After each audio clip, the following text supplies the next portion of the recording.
ஐயோ ஐயோ. Excuse me, sorry for the disturbance. இந்த அட்ரஸ் எங்க இருக்குன்னு கொஞ்சம் சொல்றீங்களா? அட்ரஸ்ங்களா?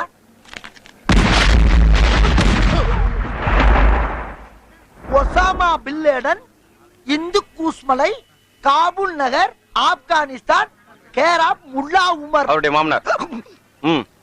ஏங்க இவருக்கு உங்களுக்கு என்ன சம்பந்தம்? இவரே தேடுறீங்க நீங்க? அவருக்கு நிறைய முடி இருக்கு, எனக்கு நிறைய கடை இருக்கு. நிறைய முடி நிறைய கடையா? என்ன சார் ஒண்ணுமே புரியலையே சார். நான் சிட்டில சலூன் ஷாப் வச்சிருக்கேன் சார். நேத்து வந்து இவர் ஷேவ் பண்ணிட்டு காசு கொடுக்காம இந்த அட்ரஸ் வந்து வாங்கிக்கணும்னு சொன்னார். அதனால தான் அவர் தேடிட்டு. எது இவர் வந்து உங்க கடையில சேவிங் பண்றாரா? Cutting and shaving. யா யா.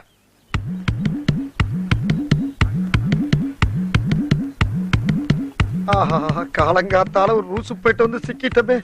இவன் ரூட்லயே பேசி அனுப்பிச்சிட வேண்டியதான். சார் எஸ், இவர் எங்க இருக்காருன்னா இப்படியே நேர போய் சோத்தாங்கை பக்கம் திரும்பி அப்புறம் நொட்டாங்கை பக்கம் திரும்பினீங்கன்னா